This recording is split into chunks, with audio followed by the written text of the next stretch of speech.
So my name is Charlie. I started or restarted my keto/carnivore journey June of 2022. So just to fast forward a little bit, I'm down 180 pounds, although after eating Carl's beef brisket there, it's probably 175 pounds now. But I've lost 180 pounds altogether in the course of 2 years going keto and then carnivore. I've gained about 9 or 10 pounds of lean muscle mass during that whole time. So my A1C was at 6.8, and just recently it's down to 5.6. So I'm no longer diabetic. I'm off metformin. I'm off 2 blood pressure medicines. I'm off all medications. The biggest benefits besides being off all medications are just the abundance of energy that I have. So when I first started keto 2 years ago, I didn't really exercise for about 6-7 months just because, it wasn't really until, I was able to do house chores and have energy left over after house chores that I decided to join a gym.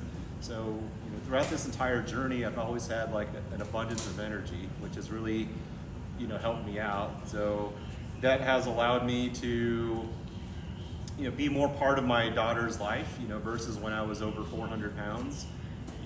Several people have talked about things you worry about when you're in the 400-pound club. You worry about when you go to restaurants, are you going to be seated at a booth or a table or, with chairs? Because if it was a booth, there's no way you were going to fit in unless you were dining with really skinny people. You can push the table, further away from you. So that's if it wasn't a stationary table. Yeah. I had trouble just tying my shoes in the morning. I would be winded and sweaty just tying my shoes. It was really hard to be as good of a dad as I wanted to be, as good of a husband. I had a lot of just low energy, so I would want to sit on the couch. I would think throughout the day, what is the least amount of effort I can put in to get the stuff done? Sometimes, like if my daughter was making a mess on the floor, it results in a lot of yelling back and forth as I was trying to convince her to, she should clean up her own mess. That wasn't going very, very well. Or, arguments with the wife on, who should take out the trash, for instance. So, now that I have a lot of energy, it's, just really easy to get that done. There's no conflicts. I'm able to work out in the gym. Just this morning, I was doing, farmer's carry. So to represent 180 pounds lost, I had 2 90-pound dumbbells that I would just walk. And it gave me real appreciation for, just how much life is better now, especially with a little bit more muscle.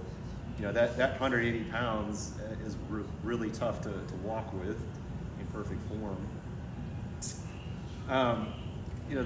So I started keto. I resolved to not do any cheat meals because I had done keto 10, 12 years earlier. I lost a significant amount of weight and gained it all back. And the reason why is, for me, the cheat meal would lead to cheat meals, a cheat day, cheat weekend, and all of a sudden I gained back, 150 plus pounds. So this time when I decided to do keto the second time in June of 2022, I decided to not do the cheat meal, and that has made a huge difference for me. So now on keto, it was a little bit different what a cheat meal was defined as. On carnivore, keto is considered cheating. So I had some keto treats today, which is, someone asked me how long it's been since I've had any kind of ice cream. I'm like, well, it's been about a year and a half. So, but it was good. They were little scoops. So. This was the first time he's tried keto chow. Yes. And? It was good. Right, see? It was good. I see why people talk about it all the time. So it's good. They did a good job with making the creamy, just a couple scoops of ice cream. Not taking it home with me, unfortunately. So, but it was good. So the absence of having sugary cravings, so that is almost like a superpower in today's world, So with all the treats and everything else. So, the combination of just having mental and physical energy, day in, day out. So, on 6 hours of solid sleep, I'm waking up an hour before my alarm clock, a lot of stuff is getting done before I even log into work. You know, I'm able to be an active physical part of my daughter's life. Just the other day we were playing at her playground and she wanted me to come up to the slide with her. 2 years ago I wouldn't have been able to fit up the slide and stuff, but now I'm able to, you know, slide up, play with her, meet her where she's at, you know, because she's, you know, 9 years old and, you know, everything to me. So, you know, I'm glad that I could be a chaperone on her field trip. And, you know, these buses, they do seem smaller and smaller every year, even when you've lost 180 pounds. But, you know, usually I'm the oldest parents, but, you know, I'm far from the most out of shape. So, you know, I'm physically there, able to run after them if I need to. Been able to, you know, be a better husband to my wife. So, That's great. be a better worker, that kind of stuff, having the mental, physical energy. But, you know, like I said, an hour before the alarm clock goes off, I'm already up, a lot of things get done, productive at work, productive outside of work, right until I, you know, hit the bed. So it's given me a lot of hope that aging does not have to be about accepting chronic decline. You know, my mom has been on, you know, kidney dialysis for about 14 years, and, you know, for her it was, you know, just getting older. It's like, no, not, you know, it doesn't have to be that way. So it's given me a lot of hope. Just seeing the keto carnivore community in general, it's given me a lot of renewed sense of optimism, just having a community around. You know, not everybody has, you know, eats the same way I do, and that's fine, but, you know, we all have a proper place for us on that proper human diet spectrum. So it's really reassuring to have, you know, you all around.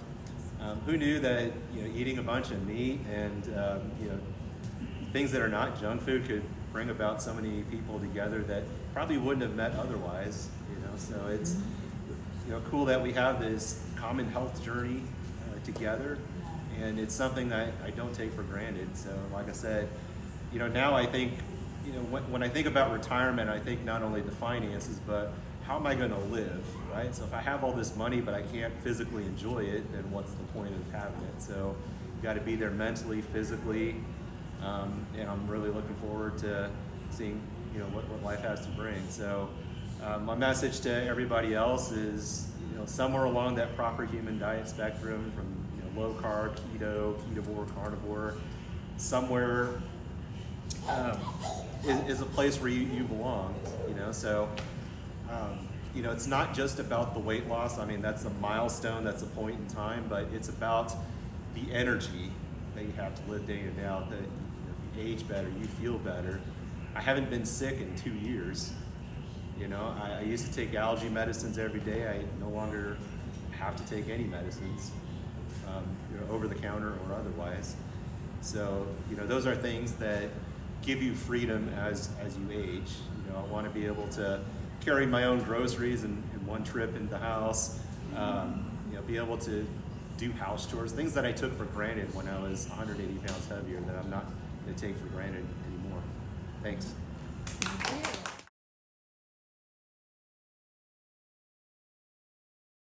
All right, Jennifer. I have been biting my weight my entire life. I remember the first time somebody said I was fat. It was a little 4-year-old girl and I was 5, and that exact moment stuck with me. I wasn't fat. I just wasn't skinny like she was. But when I started gaining tons of weight slowly through the ages, didn't sink in. It wasn't until I had glucose intolerance, according to my doctor. My blood sugar wasn't going out of range, going up, and it wasn't going out of range going down. It was diving so fast that for months, the only way I could get to and from work was to follow license plates, because I knew the road went straight, but to me, in my mind, what I saw, it was turning. And that went on for months, and I learned to watch my sugar. Wasn't really doing any special diet, just watching my sugar. Still had horrible problems with my weight. Eventually came across Atkins. Did really great on Atkins. Lost a bunch of weight. Thought I was just, you know, like the low carb queen, because every single diet that I tried that I failed, if it said on a diabetic diet that you can have 20 oyster crackers, I would count out 20 oyster crackers. If on a diet it said you couldn't have carrots, I would pick out the tiny shreds of carrots. I was always super diligent. So when I went on Atkins and the low carb community started creating all these different products and I was doing net carbs, I thought there's something wrong with me because I started gaining all the weight back.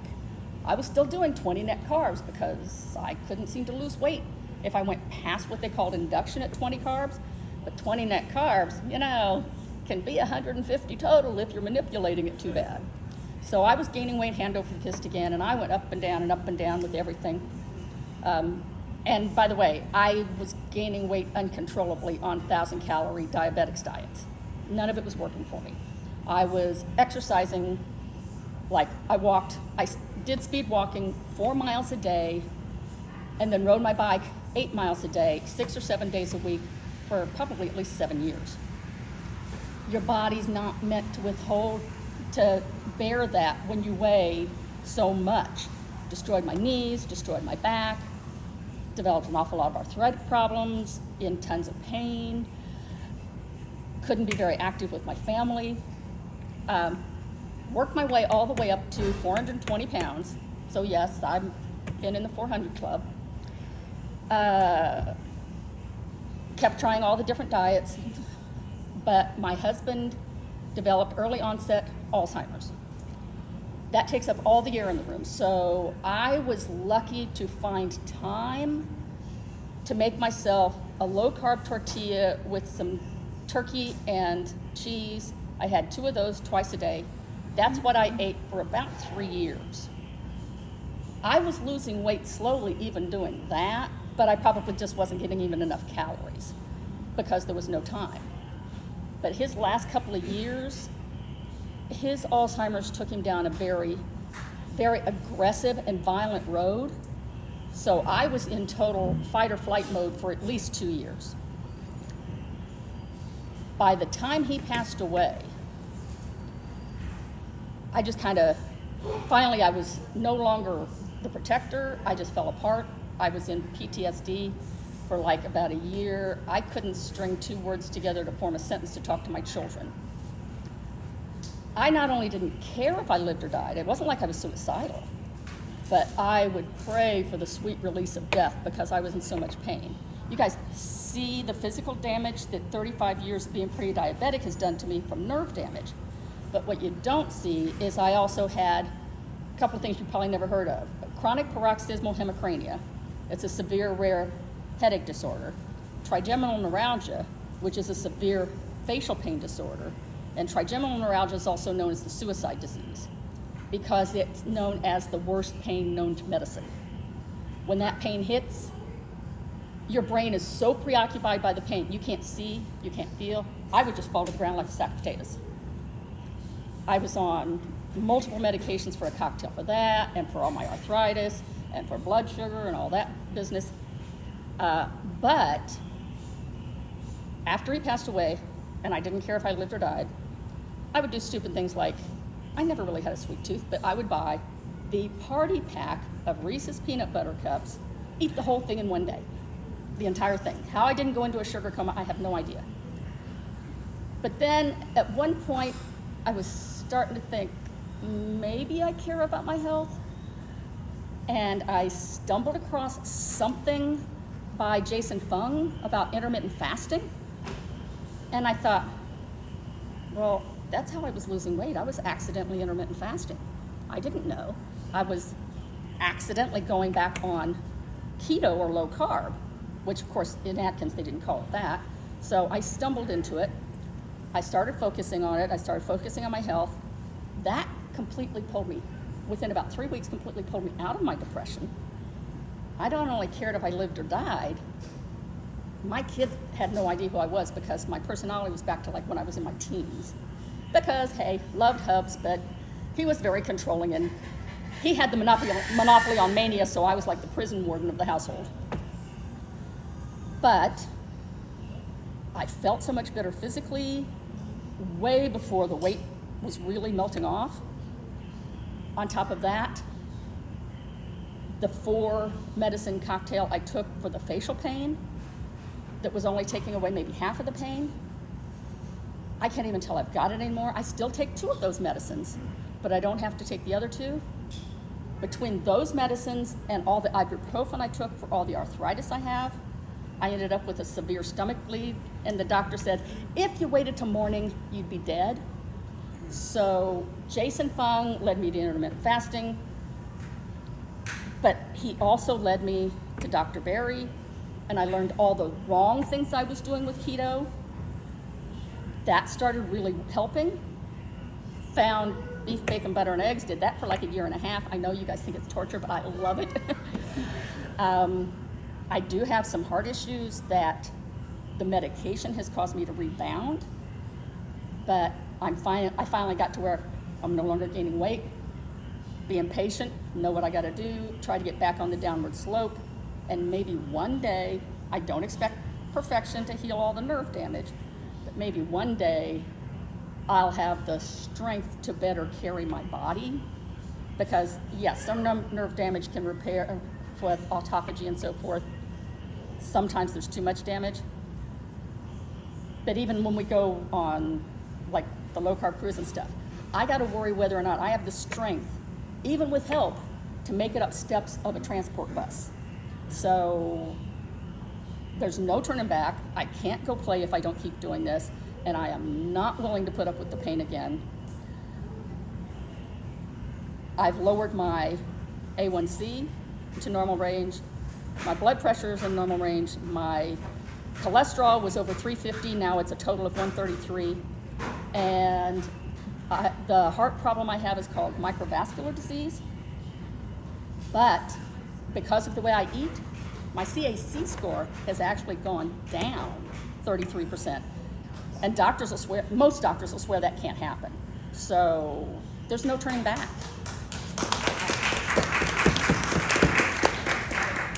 That's awesome. And that's pretty much me in a nutshell.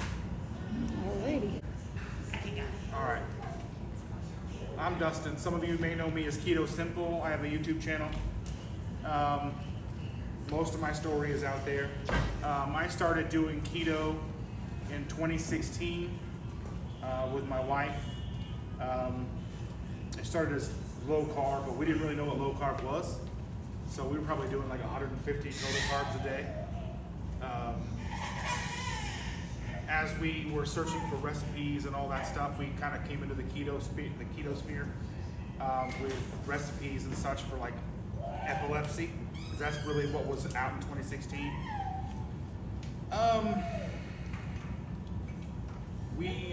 We went through the grocery store, like most of you probably have, and looked at the back and the labels of everything that's out there. Like we were so like naive, we didn't know what a carb was. We're like, oh, quinoa's got to be healthy, right? It's got to be low carb. No. But we finally made our way through all of that and started listening to stuff like Two Keto Dudes. I don't know if you guys are familiar with any of them. They were around at the time, just a podcast, not even a YouTube channel. And they had a lot of amazing guests like Dr. Fung and Amy Berger and Siobhan Huggins and Dave Feldman. And the first time I ever heard about Dr. Ken Berry was on their podcast. He was actually Carl's GP. So they were telecommunicating all that stuff because Carl lived in Connecticut. But that got us on the idea of starting the ketogenic lifestyle. And we started late 2016. I was over 420 pounds. So the last time that I stepped on a scale that I was over 420 pounds was probably the first time I stepped on a scale to even know that I was that big. But I knew how big I was. I started buying 5X t-shirts, and I wear my pants under my gut. So I was buying 50-inch pants. If I would have put them up here as big as I was up here, I probably would have been wearing 65. But we were able to navigate that lifestyle, she and I, together, because this community wasn't a thing for us. In the very beginning, this community wasn't a thing. It wasn't even after 2 years of doing YouTube, I didn't have this community until Jackie had a meetup, and we met up with Jackie and I met Jennifer Lucas, and Dawn does keto, Brady said keto, and then that led to where we are today with all of you wonderful people. So my lowest weight, I got down to about 275, 273, and then maintained that into like the pandemic started. And then that went up, and that's kind of where I'm at now. Still trying to battle my way back. So that's just kind of my story in a nutshell, just to keep it short and sweet. But community is everything. All of you. Driving hours to see you people. This one right here. And everybody. So I just want to say thank you to each and every one of you for doing this, putting on meetups, coming to our meetups and doing all of that. It's just one of those things that just means the world to me. Shameless plug, our next meetup, November 9th. November 9th in Amo, Indiana, in the middle of nowhere. It's Friendsgiving. Friendsgiving. Another one in the middle of nowhere. James has one next month. July 27th. Absolutely. Columbus, Ohio. Columbus, At July Texas 27th, Day, and Brazil. November 9th. All right. Amen. All right. Everybody else? I'm Cindy DeMatch. I also have a YouTube channel. I've had Jeff on, had Charlie on, I've had Dustin on. I do a live stream every Friday. Stacy, you'll be there. You got a sad face back there. I started keto September of 2020. I was the only one in the house doing it for a few weeks. This one is like, nope, nope. Wasn't doing it. A couple weeks later, he says, I'm going to do it. I have lost 100 pounds within 22 months and have maintained it since then. Yay! All right, so I'm a It's husband. a little bit of a struggle. This is my husband, Brian. I'm Brian. And I gotta tell you, so many people have been wanting to hear his story. And I tried forever to get him on a live stream, and I finally did it a couple weeks ago on my channel. He told his story, and it was phenomenal. Go ahead. All right, so I'm a type 1 diabetic, have been for 16 years. I've got it at the age of 2. I was not doing what I should have been. Before she met me, my A1C, the highest I probably wasn't the highest, but I was at 17. When her and I got together, it was down to 7.9. Not good. My realm, not bad. Way better than 16. Way better than 17, 18. Who knows where I was? I was way up there at times. I decided to get into it with her and do it. So I've been sitting around, feeling depressed, had a lot of issues going on. And a couple of weeks after I started, I actually felt better. Depression went away. Instead of going outside with our dog Max and taking a nap on the outside stoop while he sunbathed, I was actually back up doing things again like normal. I was very active all my life. And my A1C at the lowest right now is down to 6.1. I'm steady at 6.4. I'm having some issues, but I'm working on it. As for the food's good. I don't miss the other stuff I didn't have. Somebody asked me the question, what do you miss? There's a few things I miss. Chinese food was one of them, but you gotta outweigh the risks of the better. And I'm not eating the crap to go backwards. I feel a lot better if I don't eat it. And I'm a human being, I do screw up. I do go out once in a while, I will have a certain meal here and there that's not right, but it's my choice. And it's not often, and I can feel it afterwards, but I don't miss anything. I really don't, because there's enough. Chris Cooking Natural cooks enough stuff that she can make. That's almost the real thing. The mashed potatoes are the real thing. They taste just like them. The pancakes, she asked me one day, she asked me, what's it like? I said, now this is a pancake. It was good. I mean, it was like going to IHOP or any place else that serves breakfast. They were that good. But I really don't miss the other stuff. I feel better, and I have some other issues that are going on, but that's all in the story. But for the most part, things are good. Things are good. I'm back to normal. However good normal is. Yeah. And I am AKA the guinea pig, by the way. Yes. On my videos, he does all the tasting when he's on them, and he says, the guinea pig has arrived. And I gotta tell you, at the Columbus meetup, we met Jeff. I should say, Brian met Jeff. He comes to our table, he said, I want to meet the guinea pig. I'm like, hey. Now we need to make your shirt.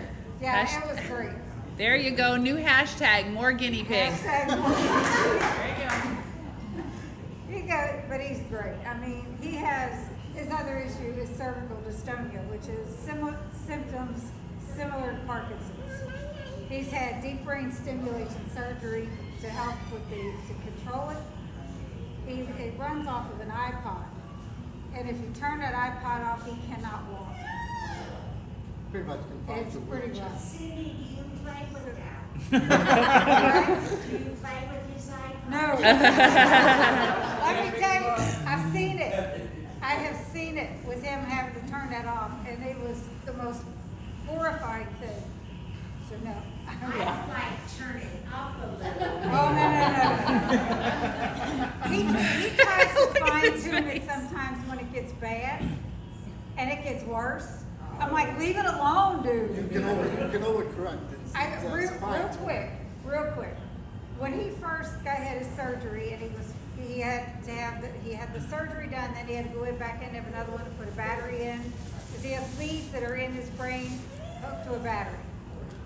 When they turned it on, we're sitting there and they're trying to fine tune this. He's sitting next to me, and all of a sudden his arm's going like this, and his legs going like this. I'm like, I looked at the lady fine tuning. I'm like, what are you doing? I said, are we fixing this and ruining the rest of him? I In the said, no. meantime, I'm cracking up. I'm laughing my head off. Because it's funny. I mean, if you remember the commercial of the travel agency where the guy's working on the guy's brain and his hand goes up, that's pretty much what they could have done to him. My hand should have gone up. I was being moved. This woman had total control of him. Everything. And I'm like, Can we get that for the bedroom?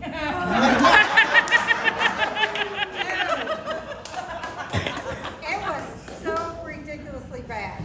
But by the time we were out of there, and you see him and his head jerks around, the day we walked out of there,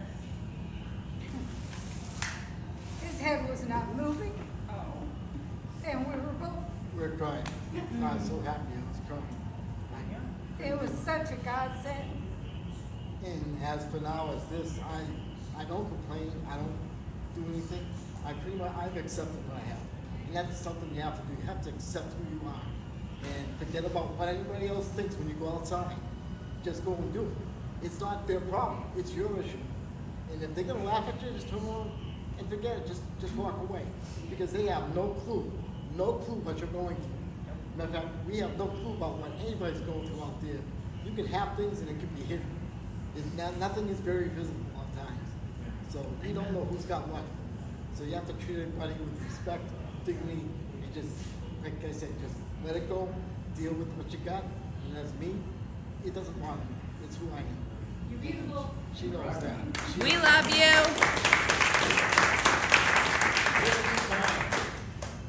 Do what? And just be kind. That's it. right. That's it. But that's us. And the whole story is on our channel, on my channel. What's your channel, Cindy? Cindy DeManch. Spell that for us, Cindy, just in case we don't know. She doesn't know how to spell it. DeManche.